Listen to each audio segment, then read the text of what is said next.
Tempo comum, 32ª semana, quinta-feira. Tema 79, como uma cidade amuralhada. Pontos a meditar. 1. A caridade entre os primeiros cristãos. 2. Fortaleza transmitida pela caridade. 3. Virtudes anexas à caridade. Pelo sinal da Santa Cruz, livrai-nos Deus, nosso Senhor, dos nossos inimigos. Em nome do Pai, do Filho e do Espírito Santo. Amém. Meu Senhor e meu Deus, creio firmemente que estás aqui, que me vês, que me ouves. Adoro-te com profunda reverência. Peço-te perdão dos meus pecados e graça para fazer com fruto este tempo de oração. Minha Mãe Imaculada, São José, meu Pai e Senhor, meu anjo da guarda, intercedei por mim.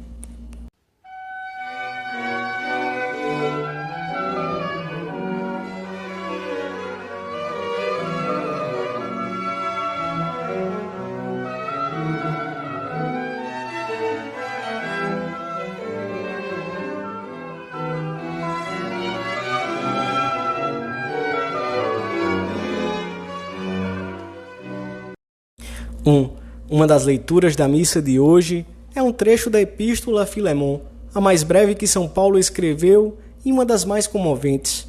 É uma carta familiar enviada a um cristão de Colossos acerca de seu escravo fugitivo, Onésimo, posteriormente convertido à fé em Roma pelo zelo do apóstolo.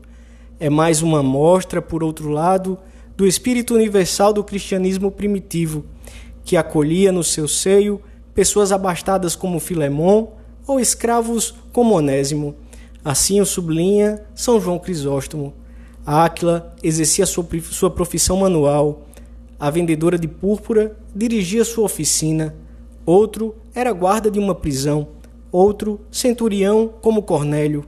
Outro, doente como Timóteo. Outro, Onésimo, era escravo e fugitivo. E, no entanto, nada disso foi obstáculo. E todos brilharam pela sua santidade, homens e mulheres, jovens e velhos, escravos e livres, soldados e civis. É possível que, a princípio, São Paulo pensasse em reter Onésimo em Roma a fim de que o ajudasse, mas depois mudou de parecer e decidiu devolvê-lo a Filemon, a quem escreve para que o acolha como um irmão na fé.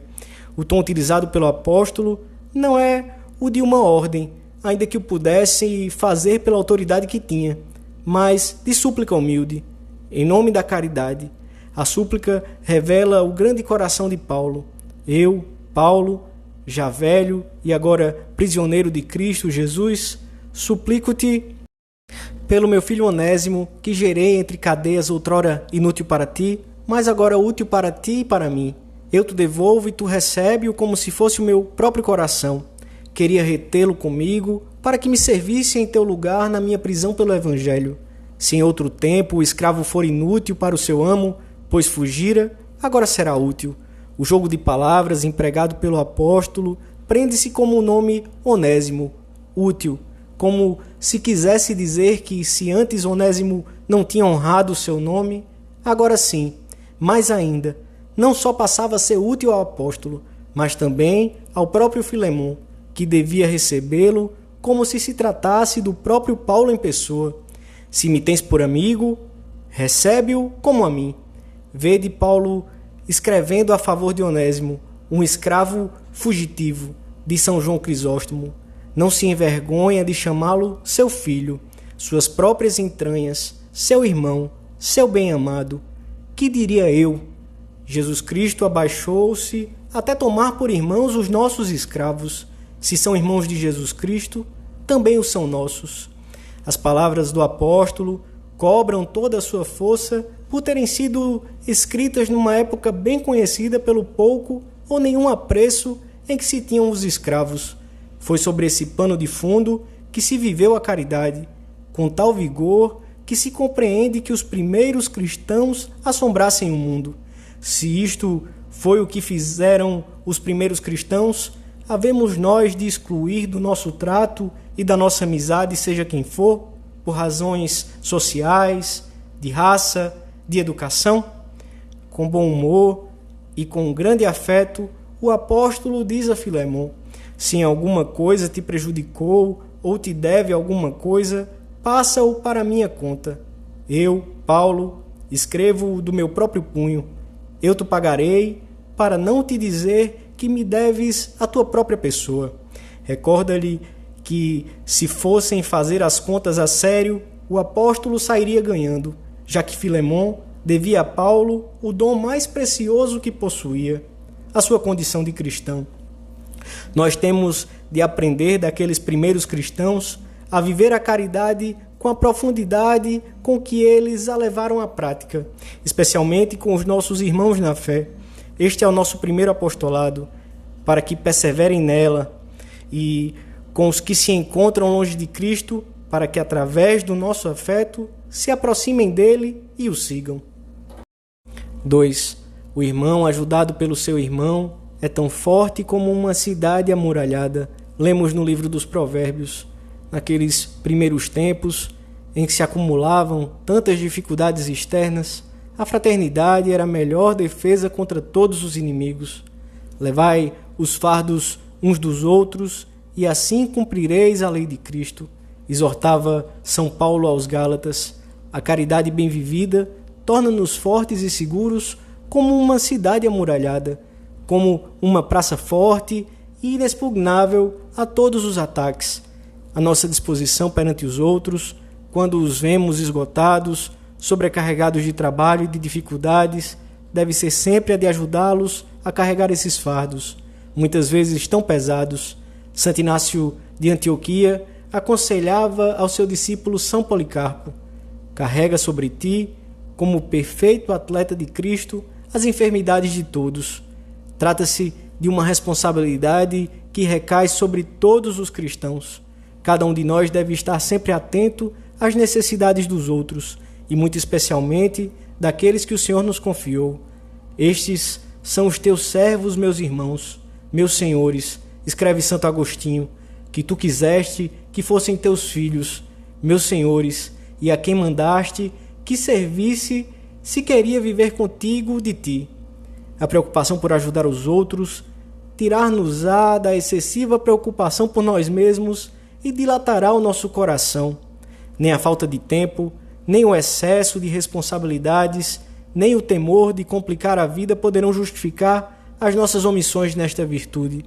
Quem vive bem a caridade adquire uma grande fortaleza à hora de enfrentar obstáculos muitas vezes semelhantes aos que afligiram os primeiros cristãos. Temos de chegar a Deus bem unidos na fé, guardando-nos uns aos outros, sem deixar que ninguém sinta a dureza da solidão nos momentos mais difíceis. Se uma cidade se defende e se cinge com muros fortes e se protege por todos os lados com uma atenta vigilância, mas um só ponto fica sem defesa por negligência, por ali, sem dúvida, entrará o inimigo. Não excetuemos ninguém dos nossos desvelos. Com a ajuda dos outros, seremos cidade amuralhada, praça forte, e chegaremos aonde sozinhos não poderíamos chegar. Resistiremos mais e melhor às dificuldades que se apresentam no caminho, pois, como diz a Escritura, o cordão de 3 fios dificilmente se quebra. A caridade é a nossa fortaleza. O irmão, ajudado por seu irmão, é tão forte quanto uma cidade amuralhada. Pensa um pouco e decide-te a viver a fraternidade que sempre te recomendo. 3. São Paulo não negou a pedir diretamente a Filemon a liberdade de Onésimo, mas insinua-lhe com grande delicadeza que lhe conceda sem tirar mérito a sua livre decisão. Faz-lhe notar a generosidade que teve com ele, para que tenha os mesmos sentimentos para com o seu escravo, agora o seu irmão na fé. Acaba com estas palavras: sei que farás mais do que te digo. É a repetição do mesmo testemunho que lhe tinha manifestado no princípio da sua carta. Comenta São João Crisóstomo: sabendo que farás mais do que te digo. É impossível imaginar nada mais persuasivo, nenhuma outra razão mais convincente do que esta terna estima que Paulo lhe manifesta, de modo que Filemon não poderia resistir a esse pedido. É a delicadeza de quem sabe pedir apoiado numa profunda amizade que tem como último fundamento a fé em Cristo. A caridade implica uma série de virtudes conexas que são ao mesmo tempo a sua manifestação, apoio e defesa. A lealdade, a gratidão, o respeito mútuo, a amizade, a deferência, a afabilidade, a delicadeza no trato. Viver bem o mandamento do Senhor exige-nos muitas vezes que dominemos o estado de ânimo, que fomentemos a serenidade e o otimismo. Pelo contrário, os tons ásperos e intemperantes, as faltas de educação, as impaciências, o juízo negativo sobre os outros, o descuido na linguagem, costumam revelar a ausência de finura interior, de vida sobrenatural, de união com Deus, da qual procede a caridade com os homens. São João deixou-nos um resumo daquilo que deve ser a nossa vida. Nisto conhecemos o amor de Deus, em que Ele deu a sua vida por nós, e nós devemos também dar a vida pelos nossos irmãos. Este entregar a vida pelos outros deve ser diário, no meio do trabalho, em casa e com todas as pessoas com quem nos relacionamos. Assim, cumpriremos o mandamento do Senhor. Como eu vos amei, amai-vos também uns aos outros. Nisto conhecerão todos que sois meus discípulos, se tiverdes amor uns aos outros. Mediante este mandamento, Jesus diferenciou os cristãos de todos os séculos dos demais homens que ainda não entraram na sua igreja. Se nós, os cristãos, não manifestamos esta característica, acabaremos por confundir o mundo, perdendo a honra de ser considerados filhos de Deus.